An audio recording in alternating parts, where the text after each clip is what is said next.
तर नमस्कार शेतकरी बंधूंनो. हे तुम्ही बघू शकता आंब्याचं झाड आहे आणि याला तोर आहे की नाही, असं पूर्ण झाड भरून तोर आलेलं आहे शेतकरी मित्रांनो. मग हे तोर आलेलं आहे, पण याला टिकवायचं कसं? हे पण आपल्याला माहीत झालं पाहिजे शेतकरी मित्रांनो. तुम्ही बघू शकता पूर्ण झाड भरून तोर आहे. आता वातावरण सध्या खराब आहे, त्याच्यामुळे आपल्याला आपण स्टार्टिंगला जाऊन शेतामध्ये बघतो आपण तोर असतंय. पुन्हा बघायला गेलं तर काय तोर गळून जाते. मग त्याच्यामुळे काय करायचं शेतकरी बंधूंनो, त्याला आपण एक चांगलं बुरशीनाशकची फवारणी करायचं. ते तोर टिकण्यासाठी ते फवारणी आपल्याला केलंच पाहिजे.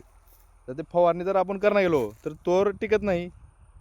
त्याच्यामुळं एक चांगल्या कंपनीचं कोणतं पण बुरशीनाशक फवारायचं, जबरदस्त असं रिझल्ट असलेलं, आणि त्याच्यासोबत एक कीटकनाशक आणि अँटीबायोटिक सोबत एक घालून फवारणी करायचं. मग हे जे तोर आहे का नाही, ते फवारणी केल्यानंतर टिकून राहते, गळत नाही.